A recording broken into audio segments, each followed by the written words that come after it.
Halo Sobat Berinvestasi, berikut merupakan ulasan pasar minggu ini. Zona Amerika, hasil pertemuan The Fed bulan Desember telah dirilis pekan ini. The Fed mengindikasikan penurunan suku bunga sebanyak 75 bips di tahun 2024. Para pengambil kebijakan melihat bahwa pertumbuhan ekonomi cenderung melemah, pertumbuhan data tenaga kerja cenderung moderat tapi tetap cukup kuat. Untuk ekonomi tahun 2023 dan 2024, The Fed memprediksi ada pertumbuhan masing-masing sebesar 2,6% year on year dan 1,4% year on year. Data ketenagakerjaan bulan Desember telah dirilis.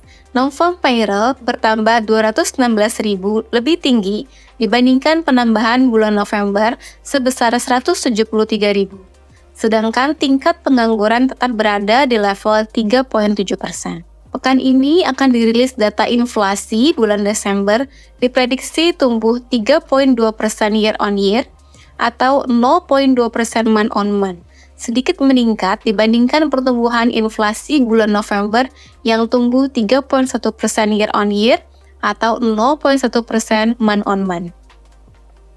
Zona Asia, kondisi manufaktur China bulan Desember masih berada di fase ekspansi 50,8, flat dibandingkan bulan November yang berada di level 50,7.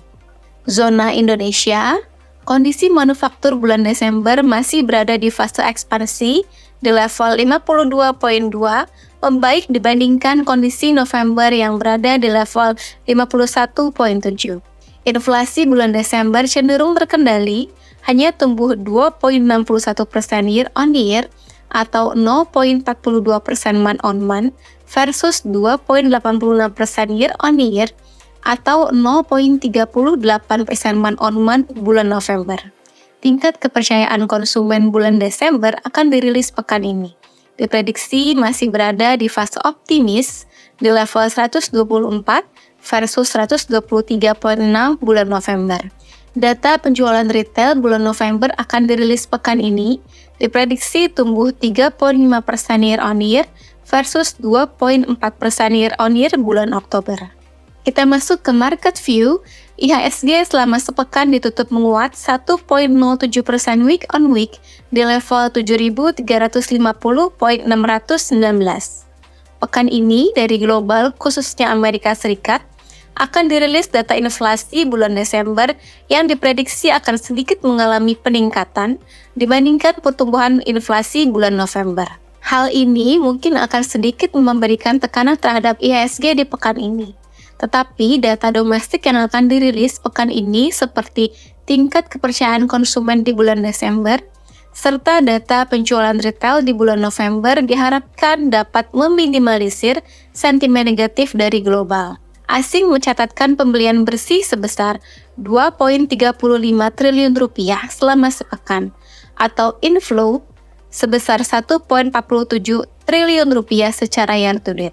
Pada pekan lalu, 3 sektor yang mencatatkan penguatan tertinggi adalah sektor transportasi, keuangan, dan energi, masing-masing sebesar 5,58%, 2,29%, dan 3,80% secara mingguan. Pada tanggal 5 Januari 2024, yield benchmark Sun 5 tahun naik di level 6,62%, yield benchmark Sun 10 tahun naik menjadi 6,67%, yield benchmark Sun 15 tahun naik menjadi 6,75%, dan yield benchmark Sun 20 tahun naik menjadi 6,89%. Kepemilikan asing pada pasar Sun per tanggal 29 Desember 2023 tercatat sebesar 842,5 triliun rupiah atau sebesar 14,93% dari total outstandingnya. Menurun dibandingkan posisi per 22 Desember 2023 yaitu sebesar 843,68 triliun rupiah atau 14,98% dari total outstandingnya. The Fed telah mengindikasikan kebijakan moneter yang longgar di tahun 2024 atau adanya penurunan suku bunga sebanyak 3 kali yang akan berdampak positif bagi pasar finansial dunia termasuk di Indonesia. Tampaknya Amerika Serikat akan lebih mengalami soft landing karena untuk tahun 2023, ekonomi diprediksi masih tumbuh 2,6% year on year, sedangkan tahun 2024 diprediksi tumbuh 1,4% year on year.